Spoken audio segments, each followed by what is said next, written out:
Hello વિદ્યાર્થી મિત્રો, કેમ છો બધા? આવી ગયા પાછા વાલા વહેલા આવી ગયા આ વખતે. હવે બાળકો, આપણે આજે જે અભ્યાસ કરવાનો છે એ આપણો ટોપિક છે લંબાઈનું માપન. આપણે 3 મૂળભૂત રાશિ જોઈ, ખાસ કરીને જેનું નામ છે લંબાઈ, દળ અને સમય.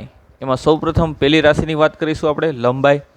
લંબાઈનું માપન કઈ રીતે કરી શકાય અને કયા ક્રમથી કયા ક્રમ સુધીનું કરી શકાય, નાનામાં નાની વસ્તુ કયા સુધીની છે, મોટામાં મોટી વસ્તુ કયા સુધીની છે. તો વિદ્યાર્થી મિત્રો, આપણે લંબાઈના માપનની અંદર ઘણી બધી વખત આપણે પોતે ખુદ માપન કરી છીએ અને ક્યારેક કોઈક મેથડનો ઉપયોગ કરીને આપણે લંબાઈનું માપન, અંતરનું માપન કરતા હોઈએ છીએ. તો કયા ક્રમનું માપન કયા સાધનથી અને કઈ રીતથી કરવામાં આવે છે, એવું એક અહીંયા કોષ્ટક તમારી સમક્ષ અહીંયા રજૂ કરેલું છે. તો એમાં સૌપ્રથમ પેલો જે છે એ લંબાઈનો ક્રમ છે, બીજું છે એ સાધનનું નામ છે, ત્રીજું જે છે એ માપનની રીત છે. તો 10⁻10 મીટરથી 10⁻8 મીટર, એટલે ખૂબ જ નાનું થયું. આપણા બ્લડ સેલ્સ હોય, પાણીની અંદર રહેલા બેક્ટેરિયા જોવા હોય, તો આ બધા ક્રમનું માપન જે છે એ નરી આંખે ન કરી શકાય, આપણને ખબર છે. તો એના માટે કયું સાધન વપરાય છે? માઇક્રોસ્કોપ. અને એ જે માઇક્રોસ્કોપની મદદથી આવા અંતરનું માપન કરી શકાય છે, એ જે રીત છે એ રીતને કહેવાય છે આણ્વિક સ્તરની રીત. એવી જ રીતે 10⁻5 મીટર, એટલે ખૂબ જ નાનું, નિયર અબાઉટ આપણા વાળ જે છે એ વાળના વ્યાસની વાત કરેલી, વાળની ત્રિજ્યાની વાત કરેલી. તો એના માટે એ પણ નરી આંખે તમે ન માપી શકો, તો એના માટે યોગ્ય સાધનનો ઉપયોગ કરવામાં આવે છે. યોગ્ય સાધનનું નામ છે માઇક્રોમીટર, સ્ક્રૂ ગેજ અને સ્ફેરોમીટર. આ સાધનની મદદથી આપણે એ વાળ જે છે એ વાળનો શું માપી શકીએ? આપણે વ્યાસ માપી શકીએ, ત્રિજ્યા માપી શકીએ છીએ, જેને પ્રત્યક્ષ રીત કહેવાય છે. પ્રત્યક્ષ એટલા માટે કહેવાય છે કે આપણે ખુદ એનું મેઝરમેન્ટ કરીએ છીએ. એવી રીતે 10⁻4 મીટર હોય, 10⁻4 મીટર એટલે વાળ કરતાં થોડીક ત્રિજ્યા વધારે હશે. તેનું માપન વર્નિયર કેલિપર્સથી કરવામાં આવે છે. એક્ઝામ્પલ તરીકે, આ પોઈન્ટ જે છે, આ પોઈન્ટની ત્રિજ્યા માપવી હોય તો એ ત્રિજ્યા વર્નિયર કેલિપર્સની મદદથી માપી શકાય. આ બધા સાધનો છે બાળકો. તમે માઇક્રોસ્કોપનો જોયેલું હશે, કદાચ માઇક્રોમીટર અને વર્નિયર કેલિપર્સ ન જોયેલું હોય. એ રીતને પણ શું કહેવાય છે? પ્રત્યક્ષ રીત કહેવાય છે. હવે એના કરતાં મોટા અંતરો, 10⁻3 મીટરથી 10⁻2 મીટર. બાળકો, 10⁻3 મીટર એટલે 1 મિલીમીટર થયું. મિલીમીટર મિલીમીટર તો આપણા સ્કેલની અંદર આવે. મિલીમીટર આવે, સેન્ટીમીટર આવે, પછી મીટર આવે. આ મીટર સુધીની વાત થઈ. 10⁻2 મીટર. મીટરમાં પાછા હજી એક આગળ વધી, એક સ્ટેપ, એમાં પણ હજી એક સ્ટેપ આગળ વધી, તો 10⁻2 મીટર આવે. તો 10⁻3 એટલે કે મિલીમીટરથી 10⁻2 મીટર સુધીનું માપ મીટર પટ્ટી દ્વારા કરવામાં આવે છે, જેને પણ શું કહેવાય છે? પ્રત્યક્ષ. 10⁻2 મીટર એટલે યાદ રાખજો 100 મીટર થયું. 100 મીટર અંતર માપવું હોય તો એ પણ તમે મીટર પ્રતિથી માપી શકો છો. અને આપણે પ્રત્યક્ષ માપવું પડે છે, એટલા માટે આ રીતને શું કહેવાય છે? પ્રત્યક્ષ. પણ તેનાથી મોટા વધારે અંતર હોય, 10⁻2 મીટરથી વધારે મોટા અંતરો, તો એ અંતર માપવા માટે કાં તો ટેલિસ્કોપ વપરાય, કાં તો શું વપરાય છે? રડાર વપરાય છે, જેને કેવી રીત કહેવાય? પરોક્ષ અથવા તો ઇકો પદ્ધતિ કહેવાય. એટલે કે આવા જે દૂરના અંતરો છે, એક જગ્યાએથી બીજી જગ્યા સુધીનું દૂરનું અંતર, અથવા તો સૂર્યથી તારા સુધીનું અંતર, સૂર્યથી પૃથ્વી સુધીનું અંતર, કે ચંદ્રથી પૃથ્વી સુધીનું અંતર, આ બધી જ અંતરો ઇકો પદ્ધતિથી માપવામાં આવે છે. હવે ઇકો પદ્ધતિ જે છે એ કઈ રીતે કામ કરે છે, એની એક નાની જાણકારી આપણે અહીંયા મેળવીએ. બાળકો, વિચારી લ્યો કે આ પૃથ્વી છે, આ છે પૃથ્વી. પૃથ્વી મીન્સ કે અર્થ. અર્થ ફોર ઈ, એલિફન્ટનો ઈ નહીં, અર્થનો ઈ. પૃથ્વીથી અહીંયા કોઈક અમુક અંતરે ગ્રહ રહેલો છે. ગ્રહ મીન્સ કે પ્લાનેટ. પ્લાનેટ મતલબ પી. તો અહીંયા પૃથ્વીથી અમુક અંતરે ગ્રહ રહેલો છે. આપણને ખબર છે એ અંતર ખૂબ જ મોટું કહેવાય. તો એ અંતર કંઈ મીટર પટ્ટીથી તો માપવા ન જવાય. તો એના માટે શું કરવું? તો એના માટે એ લોકો પૃથ્વીની સપાટી ઉપરથી ગ્રહ સુધી રેડિયો તરંગોને મોકલે છે. કોને મોકલે છે? રેડિયો તરંગો, કે જેની ઝડપ 3 × 10⁸ મીટર પ્રતિ સેકન્ડ જેટલી હોય છે. એટલે કે 1 સેકન્ડમાં આટલું અંતર કાપી નાખે. 3 × 10⁸ મીટર 1 સેકન્ડમાં એટલું અંતર કાપી નાખે એવા રેડિયો તરંગોને અહીંયાથી ગ્રહ સુધી મોકલવામાં આવે છે. એ તરંગો અહીંયા પરાવર્તન પામી પાછા પૃથ્વી ઉપર આવે છે. યાદ રાખજો બાળકો, અહીંયાથી ક્યાં ગયા? ગ્રહ સુધી. ગ્રહ પાસેથી પરાવર્તન પામી પાછા ક્યાં આવશે? પૃથ્વી સુધી. તો વિચારો બાળકો, ધારો કે હું આ અંતરને માપી લઉં છું. આ અંતર છે ધારો કે ડી, જે આપણે શોધવું છે કે પૃથ્વીથી ગ્રહ વચ્ચેનું અંતર કેટલું છે આપણે શોધવું છે. તો ડી શોધવા માટે વિચારો, અહીંયાથી અંતરો તરંગો સ્ટાર્ટ થાય છે, સામે જાય છે, પરાવર્તન પામી પાછા આવે છે, પૃથ્વી ઉપર પહોંચે છે. ત્યાં સુધીને કંઈક સમય લાગેલો હશે. એ જે સમય છે એ સમયને ધારી લઉં છું ટી. કેટલો? ટી.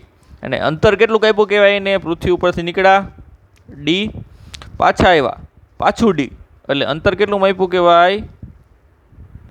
2D. તો બાળકો, તમારી પાસે ઝડપનું સૂત્ર તો છે જ. તે શું છે ઝડપનું સૂત્ર? ઝડપ બરાબર કાપેલું અંતર છેદમાં સમય. તમારી પાસે ઝડપ છે, અંતર તમારે શોધવું છે. ઝડપને ધારો કે હું v વડે દર્શાવું છું, અંતરને 2D વડે દર્શાવું છું અને સમયને શેના વડે દર્શાવું છું? t વડે દર્શાવું છું. તો તમારી પાસે જો સમય નોંધેલો હોય, આ સમય તમારી પાસે હોય, ઝડપ તો આપણી પાસે છે જ. જો સમય તમે નોંધેલો હોય કે આ રેડિયો તરંગો અહીંયાથી નીકળી ભટકાઈને કેટલા સમયમાં પાછા આવે છે, તો તમે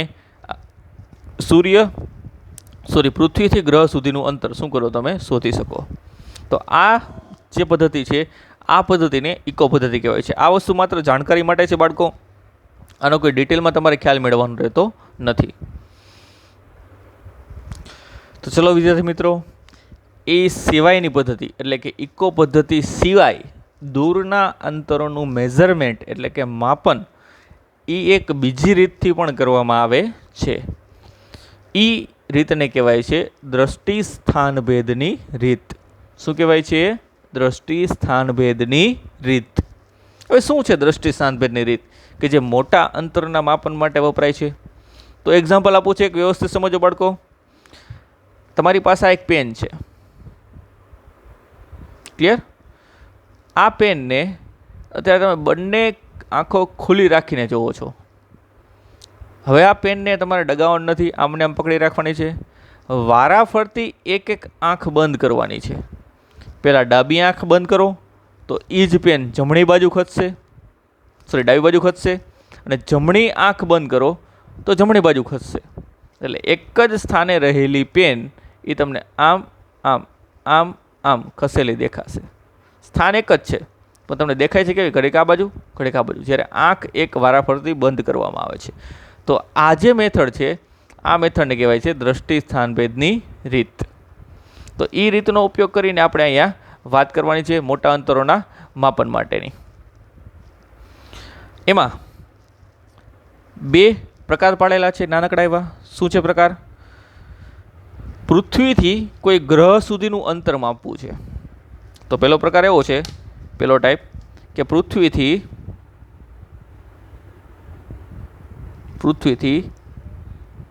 ગ્રહ સુધીના અંતરનું માપન. આ પહેલો પ્રકાર છે કે પૃથ્વીથી કોઈ ગ્રહ કેટલા અંતર રહેલો છે એ આપણે શોધવું છે. તો બાળકો, આ પૃથ્વી છે, પૃથ્વી એટલે કે અર્થ. આ કોઈ ગ્રહ છે, ગ્રહ એટલે પ્લાનેટ, પ્લાનેટ એટલે કે પી.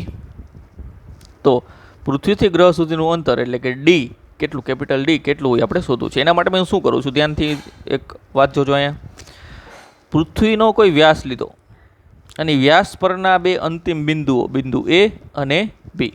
તો અહીંયા એ અને બી જે છે એ વ્યાસાંત બિંદુઓ કહેવાય. શું કહેવાય? વ્યાસાંત બિંદુઓ. વ્યાસાંતનો મતલબ શું થયો?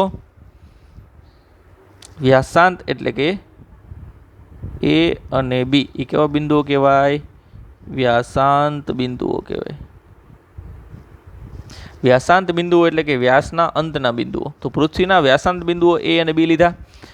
એકવાર આપણે પ્રયોગશાળામાં જઈએ છીએ ટેલિસ્કોપથી અથવા તો બીજા કોઈ સાધનથી, કોઈ એ સ્થાને રહીને આપણે ગ્રહને જોઈએ છીએ. તો અહીંયાથી એક રેખા નડે, ગ્રહને જોતા આપણને જે રેખા મળે આ રેખાને કહેવાય દ્રષ્ટિ રેખા. શું કહેવાય? દ્રષ્ટિ રેખા. તો એ સ્થાને પૃથ્વી ઉપર ઊભા રહી છીએ આપણે અને ગ્રહને જોઈએ છીએ, તો આ દ્રષ્ટિ રેખા મળી, જેને એ પી કહી શકું. એવી જ રીતે બી સ્થાને રહીને હવે હું એ ગ્રહને જોઉં છું, તો બીજી દ્રષ્ટિ રેખા મળી, જેને હું બીપી કહી શકું છું. તો આ બંને જે છે એ દ્રષ્ટિ રેખા છે. આ બંને દ્રષ્ટિ રેખા એક જ બિંદુ ગ્રહ પી પાસે ભેગી થતી હશે અને બંને દ્રષ્ટિ રેખા વચ્ચે અહીંયા કાંઈક એંગલ રચાણો. તો આ જે એંગલ છે એ એંગલને કહેવાય દ્રષ્ટિ સ્થાન કોણ અથવા દ્રષ્ટિકોણ. દ્રષ્ટિ સ્થાન કોણ અથવા દ્રષ્ટિ સ્થાન ભેદ કોણ એવું પણ કહી શકો. ટૂંકમાં લખું છું દ્રષ્ટિ સ્થાન કોણ. તો આ જે થીટા છે એને શું કહેવાય? દ્રષ્ટિ સ્થાન કોણ. અને એપી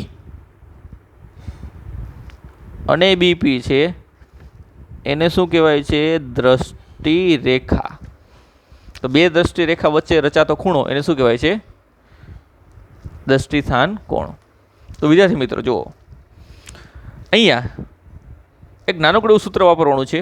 ખૂણો ઇઝ ઇક્વલ ટુ ચાપના છેદમાં ત્રિજ્યા. ખૂબ જ નાનું સૂત્ર વાપરું છું અહીંયા. ખૂણો ઇઝ ઇક્વલ ટુ ચાપના છેદમાં ત્રિજ્યા. ખૂણો બરાબર ચાપના છેદમાં ત્રિજ્યા. તો અહીંયા ખૂણો જે છે એ થીટા થશે, ઇઝ ઇક્વલ ટુ ચાપ. ચાપ જે છે એ એ બી થશે, કારણ કે આ ખૂણા દ્વારા રચાતી ચાપ જે છે એ શું કહેવાય? એ બી કહેવાય. અને ત્રિજ્યા છે એ શું થશે? ડી થશે, કેપિટલ ડી થશે. પણ વિદ્યાર્થી મિત્રો એક વસ્તુ ખાસ યાદ રાખવાની, આ જે છે સ્મોલ બી જે મેં પૃથ્વીનો વ્યાસ કરેલો છે એ બી જે છે એ ડી કરતાં, કેપિટલ ડી કરતાં ખૂબ જ નાનો હોય, લેસ ધેન ખૂબ જ કેવો હોય? નાનો હોય છે. આ બી જે છે એ કેપિટલ ડી કરતાં ખૂબ જ કેવો હોય છે? નાનો હોય છે.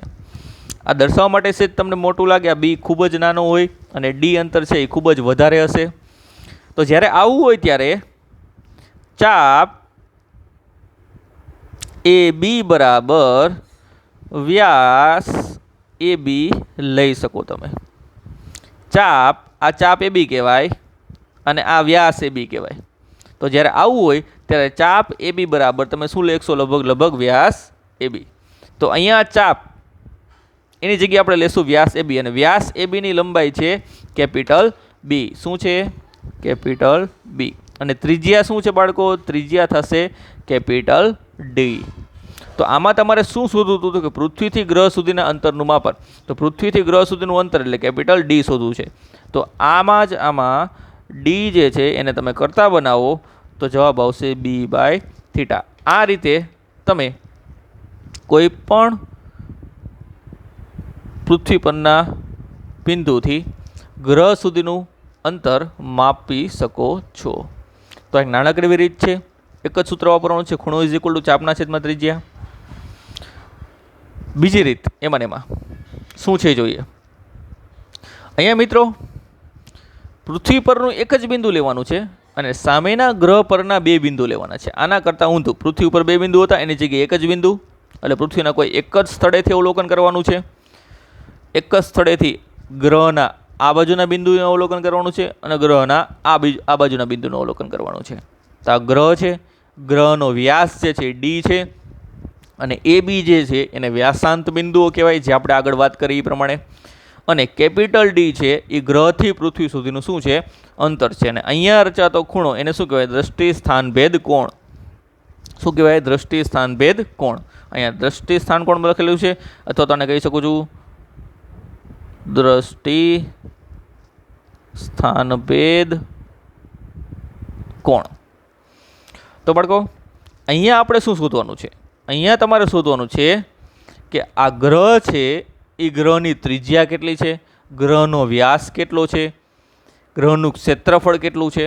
એટલે કે તમારે અહીંયા શોધવું છે પૃથ્વીથી ડી અંતરે રહેલા ગ્રહના પરિમાણ. ગ્રહના પરિમાણ એટલે શું? ગ્રહની ત્રિજ્યા, ગ્રહનો વ્યાસ, એ બધું આપણે શોધવાનું છે.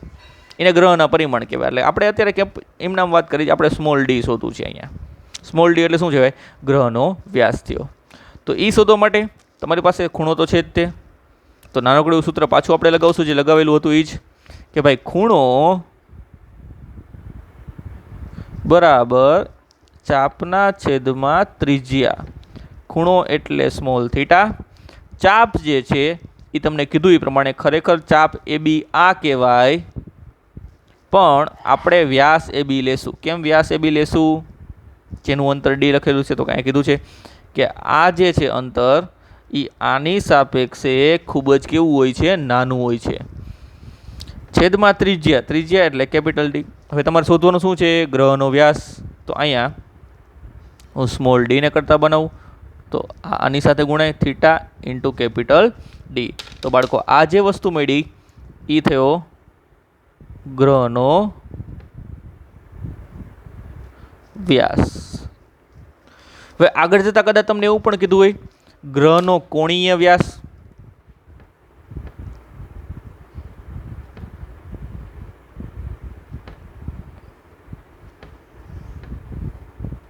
તો આ જે છે એ ગ્રહનો વ્યાસ કહેવાય, અને એ વ્યાસ દ્વારા સામે જે ખૂણો બને છે એ ખૂણાને કોણીય વ્યાસ કહેવાય. આ છે એને વ્યાસ કહેવાય, અને ગ્રહની સામે જે એંગલ બને છે એને શું કહેવાય? કોણીય વ્યાસ કહેવાય. તો અહીંયા એની વ્યાખ્યા હું સ્પષ્ટપણે લખું છું. ગ્રહના વ્યાસ વડે,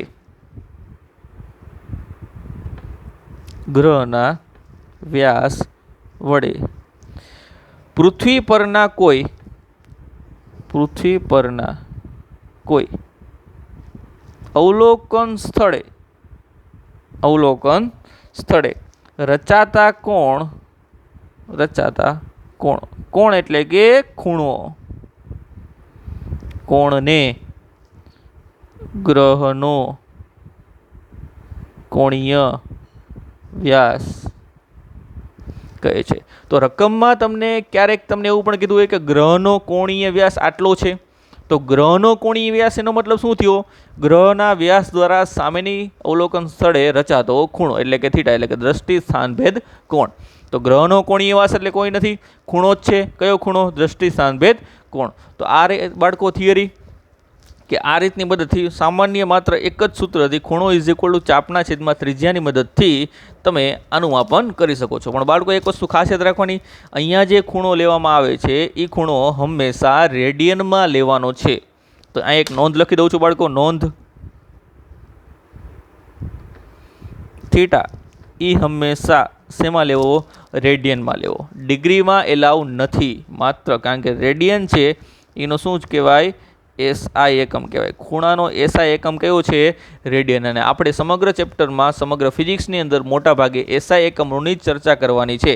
એટલા માટે ખૂણો શેમાં લેવાનો છે? તમારે એસઆઈ એકમમાં લેવાનો છે. તો વિદ્યાર્થી મિત્રો આ વ્યવસ્થિત જોઈ લેજો. આઈ થિંક સમજાઈ ગયું છે, કારણ કે નાનકડું એવું સૂત્ર છે.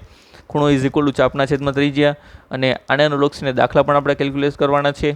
પણ એના પહેલાં જે મોટા અંતરો જે છે અમુક, કે જેનું આપણે અલગથી અત્યાર સુધી નામ નથી સાંભળેલું, એની એ જાણકારી હવે આપણે મેળવશું.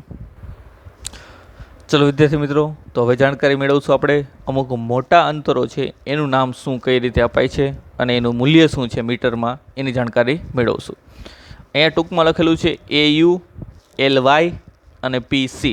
તેનું આખું નામ એવું છે એસ્ટ્રોનોમિકલ યુનિટ, લાઇટ યર અને પારસેક. તો પહેલાં આપણે વાત કરીશું એસ્ટ્રોનોમિકલ યુનિટની બાળકો. પહેલું જે અંતર છે એનું નામ લખું છું AU. AUનો મતલબ એવો થશે એસ્ટ્રોનોમિકલ યુનિટ, જેને AU વડે દર્શાવવામાં આવે છે.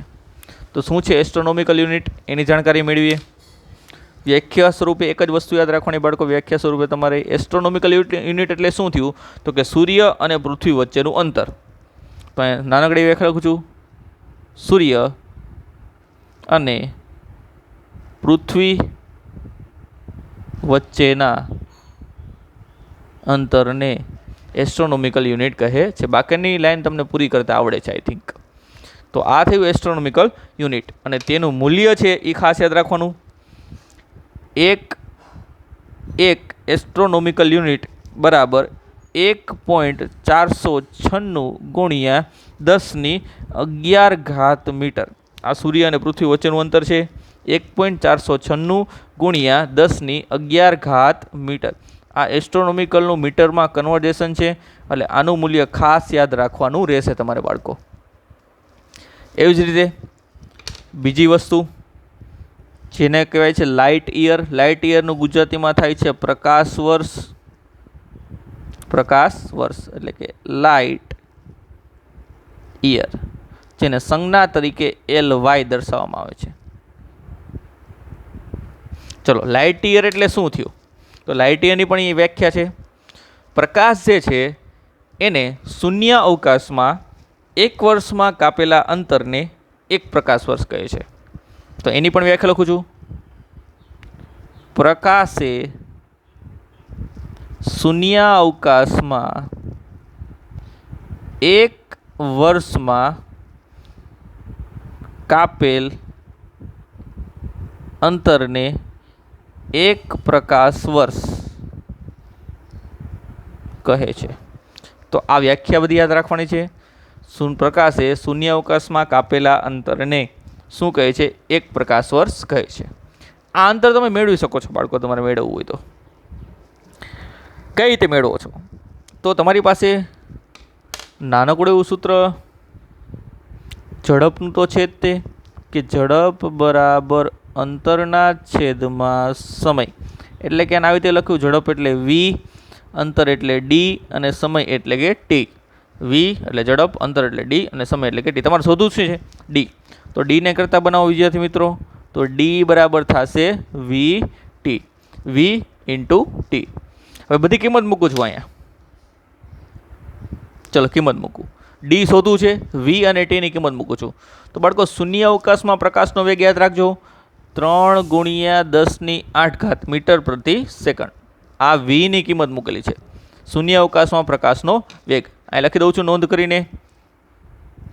શૂન્ય અવકાશમાં પ્રકાશનો વેગ, જેને આપણે આગળ જતા સ્મોલ c વડે દર્શાવશું, 3 × 10⁸ મીટર પ્રતિ સેકન્ડ. આ શૂન્ય અવકાશમાં પ્રકાશનો વેગ છે. તો આપણે શૂન્ય અવકાશની વાત કરી છે, પ્રકાશની જ વાત કરી છે, એટલે એનો વેગ મૂકેલો, એની ઝડપ મૂકેલી 3 × 10⁸ ગુણ્યા સમય. સમય કેટલો લેવાનો છે? 1 વર્ષ. 1 વર્ષમાં કાપેલું અંતર છે ને, તો સમય તરીકે લેવાનું 1 વર્ષ. તો આ 1 વર્ષ થયું. પણ સમયનો કાયદેસરનો એકમ જે છે એ સેકન્ડ છે. તો વર્ષને આપણે સેકન્ડમાં ફેરવશું. તો 1 વર્ષમાં કેટલા દિવસો હોય? 365. તો ગુણ્યા 365. પ્રત્યેક દિવસમાં કેટલી કલાકો હોય? તો કે 24. એટલે ગુણ્યા 24. અને પ્રત્યેક કલાકમાં કેટલી મિનિટ હોય? તો કે 60.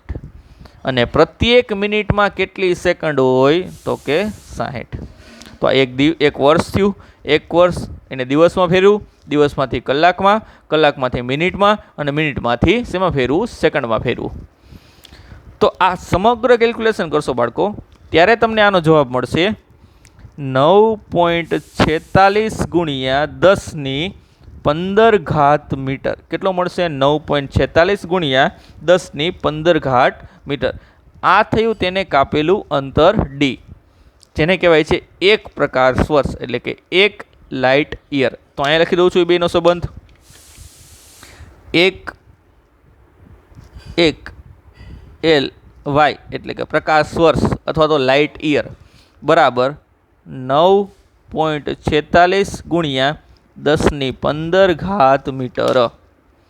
તો આ થયું લાઇટ યર એટલે કે પ્રકાશ વર્ષનું મીટરમાં કન્વર્ઝેશન.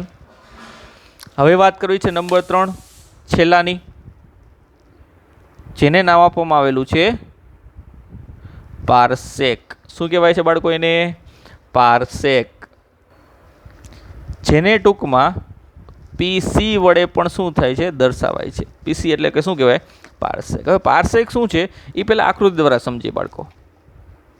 ધારો કે આ કોઈ કેન્દ્ર છે, સેન્ટર છે, પોઈન્ટ છે, ત્યાંથી કોઈ એક ખૂણા દ્વારા સામે ચાપ રચાય છે અને આ ચાપની લંબાઈ તમારે લેવાની છે 1 AU જેટલી, એટલે કે એસ્ટ્રોનોમિકલ યુનિટ, અથવા તો એ ચાપની લંબાઈ લેવાની છે તમારે 1.496 ગુણ્યા 10^11 મીટર, આટલા ચાપની લંબાઈ.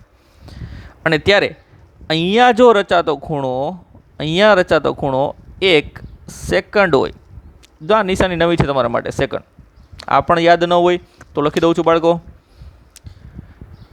1 ડિગ્રી એટલે 60 મિનિટ થાય અને પ્રત્યેક મિનિટ બરાબર 60 સેકન્ડ થાય.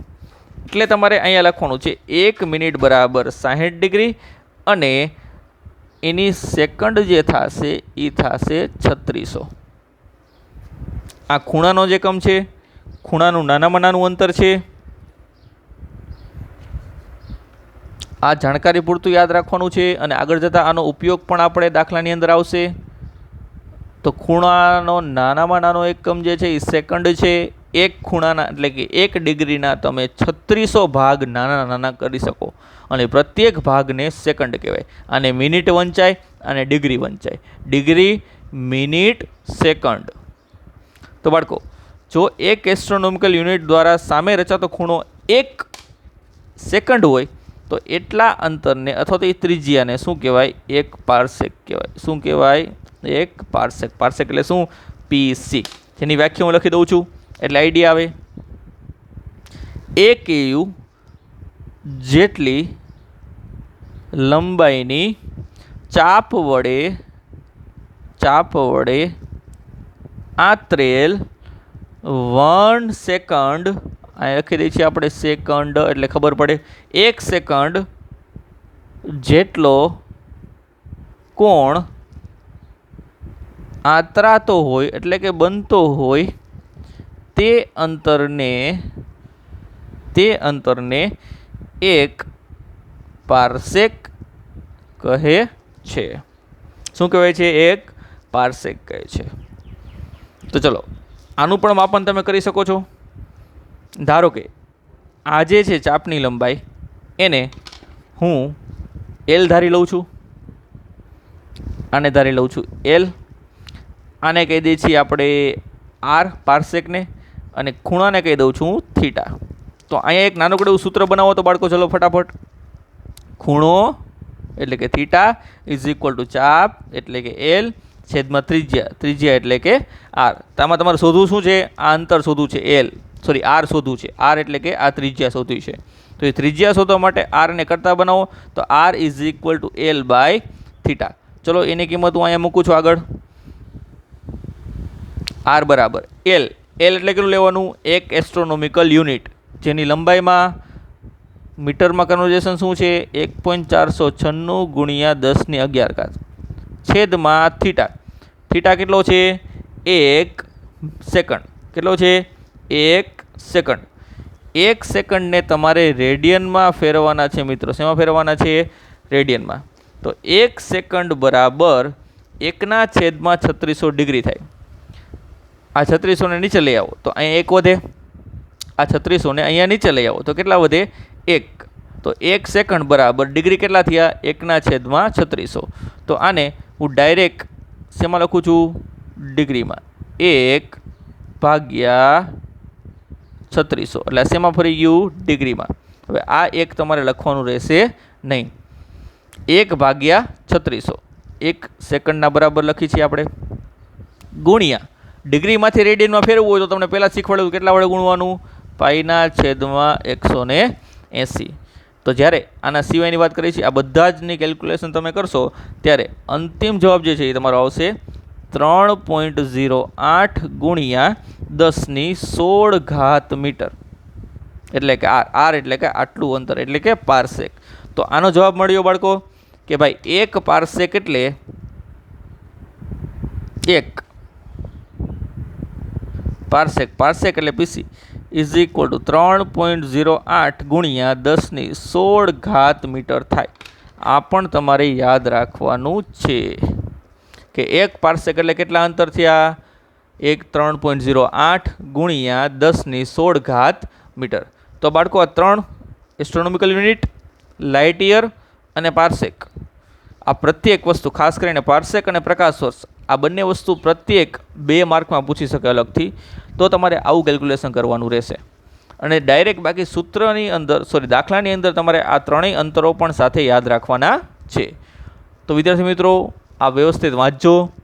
અને સેકન્ડ ચેપ્ટર આપણે સ્ટાર્ટ કરેલું છે ત્યારથી તમારે ડેઈલીનું એક વખત રફ બુકમાં અને એક વખત પાકી બુકમાં લખવાનું છે. તો આ વસ્તુ ખાસ યાદ રાખજો. હોમવર્ક તમારું કન્ટિન્યુ રહેશે.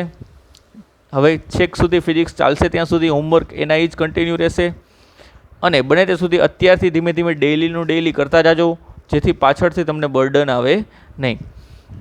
તો બાળકો આ થઈ આપણે લંબાઈના માપનની અંદર, એમાં ખાસ કરીને મોટા અંતરના માપન અને હવે જે દ્રષ્ટિ સ્થાનભેદની રીત આપણે ભણ્યા છીએ એના એક્ઝામ્પલ આપણે હવે નેક્સ્ટ લેક્ચરમાં જોશું. ત્યાં સુધી રિવિઝન કરો, સ્વસ્થ રહો, વ્યવસ્થિત શાંતિથી એકદમ. અને કાંઈ તકલીફ હોય, કાંઈ ન સમજાતું હોય તો નીચે તમે કોમેન્ટમાં જણાવશો. આવજો બાળકો, ત્યાં સુધી મળીએ નેક્સ્ટ લેક્ચરમાં.